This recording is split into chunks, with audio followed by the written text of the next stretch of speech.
皆さん、こんにちは。このビデオでは、日本語のリズムについて説明します。吐くという言葉を聞いたことがありますか？吐くとは何でしょうか？吐くは、日本語のリズムの基本単位です。リズムの基本単位は、言語によって違います。例えば、英語のリズムの基本単位は、ストレスです。中国語のリズムの基本単位は音節です。漢字一つが一つの音節です。そして日本語のリズムの基本単位は拍です。音節と拍の違いについて説明します。日本語では音節と拍が同じ場合が多いです。しかし、一つの音節に拍が二つある場合もあります。このような音節の二つ目の拍を特殊拍と言います。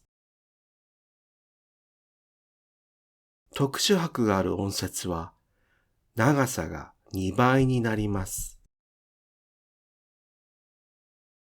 長音はお母さんのあ、ゲームのの部分にあたります。即音は小さいつで書き表されます。発音はんです。ポイントです。特殊拍を長く発音すると上手に聞こえます。ですから、長く発音してくださいね。では、練習しましょう。これは、ビルですね。音節は、ビ、ルの2つです。拍も、ビ、ルの2つです。これは何でしょうか？これは、ビールです。音節は、ビ、ルの2つですね。拍は、ビ、イ、ルの3つになります。ですから、ビールの B を長く言ってください。ビールでは短すぎます。ビールと長めに発音してください。これは箱ですね。音節はは、この2つです。拍もは、この2つですね。これは何でしょうか？これはハンコです。音節はハンとコの2つです。拍はは、ん、この3つです。んの音を長く言ってください。ハンコではなく、ハンコという風に長く発音してください。これは坂ですね。音節はさ、かの2つです。拍もさ、かの2つですね。では、この人は作家です。音節はさ、かの2つです。拍はさ、かの3つです。つのところは音が聞こえませんが、一つの拍になっていますので気をつけてください。ここも作家でなく作かというふうに小さいつのところを長めにしてください。注意してください。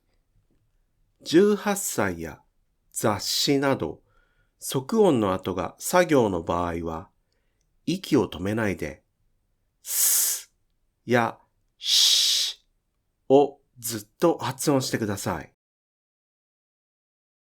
例えば、18歳。小さいつの後にさがありますね。その場合、小さいつは、すというふうに発音し続けてください。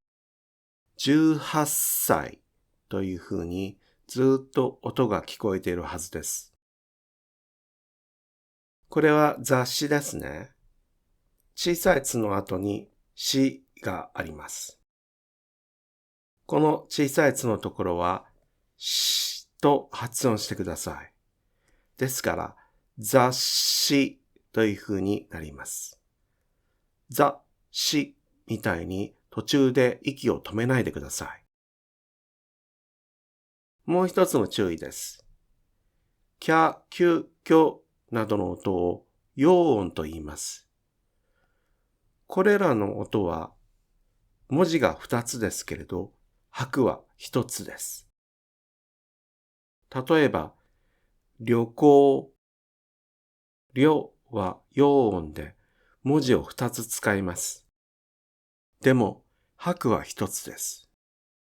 ですから、旅行。これは拍が3つになります。そして、理工は文字が3つですから、拍が3つになります。